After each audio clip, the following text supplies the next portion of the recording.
multiple crafts, seen my potential in them, and to varying extents had that affirmed externally, you know? And dealt with a lot of nerves, dealt with a lot of performance nerves. I think really deepening your awareness and your kind of like a connoisseur, like develop your appreciation and even like your emotional granularity for what you enjoy in the thing that you're doing. How does it bring you pleasure? Even like what physical sensations do you experience? Like I'm just thinking about it. I'm feeling like these tingles along like the back of like my shoulders and my arms that I'm like, ooh, that I like the feeling of. It's, excitement is like anxiety with like a positive connotation to it or something. Right. Yeah. So I think that it can be hard to think about not doing something or to will yourself to just do better, quote unquote. For me personally, I don't know what do better means. Like that isn't a specific goal in acting terms. That isn't like a tactic that you can use to get to where you want to go. Yes. So for me, sort of the focusing on the pleasure and regrounding myself in the pleasure that I can find in what I'm doing or in where I am at any given moment, that's actually come up a few times in like rehearsals and stuff like that when I would feel kind of anxious and then someone would say something that I found kind of funny, amusing. And I would make a point to myself of laughing, of like really feel how much that tickled you, Camille, and just experiencing that sudden break of levity. It sort of reminds me of why I do this in a way. And I feel like, I'm using humor in this instance, partially because we're working on a comedy. Yes. So like it came up a lot.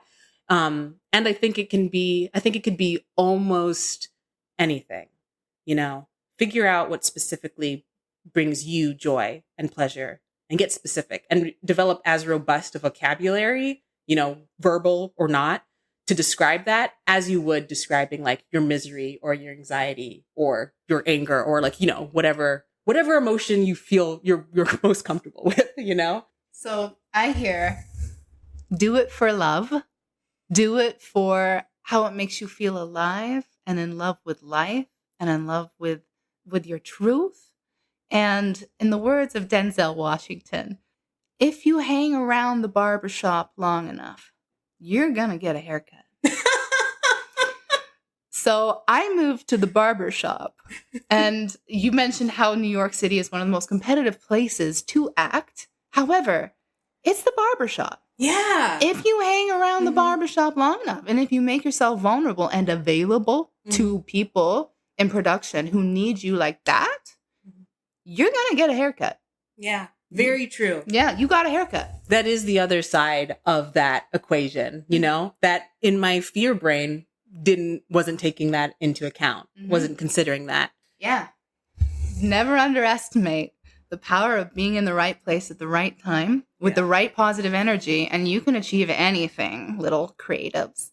And particularly for creatives that reside in rural communities, maybe with not a robust cultural scene like New York or LA, doing it, making your art practice so like part of your life, like second nature.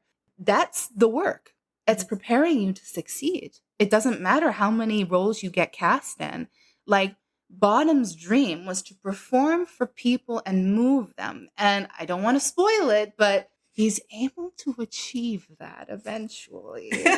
Like so many of us who love art and acting in particular. So for those who, wherever they're living, they won't have the opportunity to get cast in a major production or a film or whatever. I just wanted to say that. And any last words before we end our exciting episode, Camille? I think I want to bank off that and just saying, as a piece of advice from someone who grew up in California, but definitely not in like a cultural hub or anything like that, is that none of it's wasted. None of that time, as Amora was talking, where you are paying attention to your own influences, the art that you do have access to, even if it's just blockbuster movies coming to your local AMC, like you can cultivate your awareness and your feelings and your opinion about those things. And you can use that awareness, speaking perhaps more specifically from an acting lens, to think about how it affects you and what emotions it calls up in you, and cultivate your own influences. Like, yeah, you can start doing the work now, and it all counts. It could even give you a competitive advantage sometime in the future. Yes. Because, absolutely. yeah, you've gone through a different track than a lot of other people have. Yes. And that can give you a distinct energy, even, that can be very valuable.